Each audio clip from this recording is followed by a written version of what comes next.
Hi, ನಮಸ್ತೆ ಎಲ್ರಿಗೂ. Welcome to Ashu home kitchen. Tea time snacks ಜೊತೆಗೆ ವಿಂಟರ್ ಟೈಮ್ನಲ್ಲಿ ಚಿಕ್ಕವರಿಂದ ಹಿಡಿದು ದೊಡ್ಡವ್ರ ತನಕನೂ ತಿನ್ನಬೇಕು ಅಂತ ಅನಿಸೋ ಮಿರ್ಚಿ ಬಜ್ಜಿ ರೆಸಿಪಿನ ಇವತ್ತು ನೋಡ್ಕೊಬರೋಣ ಬನ್ನಿ. ಬಜ್ಜಿ ಮೆಣಸಿನ್ಕಾಯಿನ ತೊಗೊಂಡು ತೊಳೆದು ಎತ್ತಿಟ್ಕೊಂಡಿದ್ದೀನಿ. ಹಾಗೆಯೇ ಅದನ್ನು ಮಧ್ಯಕ್ಕೆ 2 ಪೀಸಾಗಿ ಮಾಡಿ ತೊಗೊಂಡಿದ್ದೀನಿ.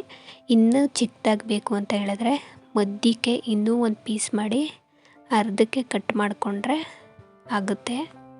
ಮೆಣಸಿನ್ಕಾಯಿನೆಲ್ಲ ರೆಡಿ ಮಾಡ್ಕೊಂಡಿದ್ದಾದಮೇಲೆ ಒಂದು ಬೌಲ್ ತಗೊಂಡು ಅದಕ್ಕೆ ಕಡಲೆ ಹಿಟ್ಟನ್ನ ಸೇರಿಸ್ಕೊತಾ ಇದ್ದೀನಿ. ಜೊತೆಗೆ ಅಚ್ಚ ಖಾರದ ಪುಡಿ, ಉಪ್ಪು, ಒಂದು ಅರ್ಧ ಸ್ಪೂನ್ನಷ್ಟು ಸೋಡಾ ಇಷ್ಟನ್ನು ಸೇರಿಸಿ ಚೆನ್ನಾಗಿ ಮಿಕ್ಸ್ ಮಾಡ್ಕೊತಾ ಇದ್ದೀನಿ.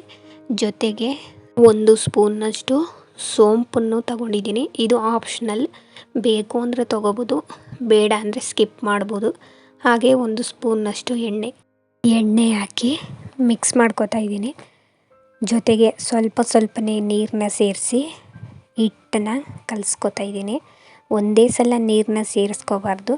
ಈ ರೀತಿ ಸ್ವಲ್ಪನೇ ಸೇರಿಸಿ ಬಜ್ಜಿ ಹಾಕೋದಕ್ಕೆ ಕಲಿಸ್ಕೋಬೇಕು. ನಾನು ಕೈಯಲ್ಲೇ ಕಲಿಸ್ಕೊಳ್ತಾ ಇದ್ದೀನಿ. ಯಾವುದೇ ರೀತಿಯಾದಂತಹ ಸೌಟಾಗಿರ್ಬೋದು ಅಥವಾ ವಿಸ್ಕರ್ನ ಯೂಸ್ ಮಾಡ್ತಾ ಇಲ್ಲ. ಹಿಟ್ಟನ್ನ ಅದಕ್ಕೆ ಕಲಿಸ್ಕೊಂಡು ಎತ್ತಿಟ್ಕೋತಾ ಇದ್ದೀನಿ. ಈಗ ಎಣ್ಣೆನ ಕಾಯೋದಕ್ಕೆ ಇಟ್ಟು ಎಣ್ಣೆ ಕಾದ ನಂತರ ಮೆಣಸಿನ್ಕಾಯಿನ ಈ ಹಿಟ್ಟೊಳಗೆ ಅದ್ದಿ ಎಣ್ಣೆ ಒಳಗಡೆ ಬಿಡ್ತಾ ಇದ್ದೀನಿ. ಮೆಣಸಿನ್ಕಾಯಿನ ಹಿಟ್ಟೊಳಗಡೆ ಎದ್ದಿದ್ದಾದಮೇಲೆ ಈ ಥರ ಬಟ್ಲಿಗೆ ಸವರ್ಕೋಬಾರ್ದು. ಸವರ್ಕೊಂಡ್ರೆ ಹಿಟ್ಟೆಲ್ಲ ಹೋಗ್ಬಿಡುತ್ತೆ. ಹಾಗಾಗಿ ಅದನ್ನು ಡೈರೆಕ್ಟಾಗಿ ಎಣ್ಣೆ ಒಳಗಡೆನೆ ಬಿಟ್ಟರೆ ಹಿಟ್ಟು ಚೆನ್ನಾಗಿ ಮೆಣಸಿನ್ಕಾಯಿ ಮೇಲೆ ಕೂತಿರುತ್ತೆ. ಈಗ ಮೆಣಸಿನ್ಕಾಯಿನೆಲ್ಲ ಎಣ್ಣೆಗೆ ಹಾಕಿ ಎರಡೂ ಕಡೆನೂ ಚೆನ್ನಾಗಿ ಬೇಯಿಸ್ಕೊತಾ ಇದ್ದೀನಿ.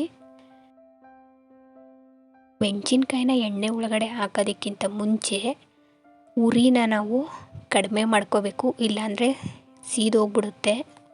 ಮೆಣಸಿನ್ಕಾಯಿನ ಹಾಕಿದ್ದಾದಮೇಲೆ ಉರಿನ ಜಾಸ್ತಿ ಮಾಡ್ಕೋಬೋದು.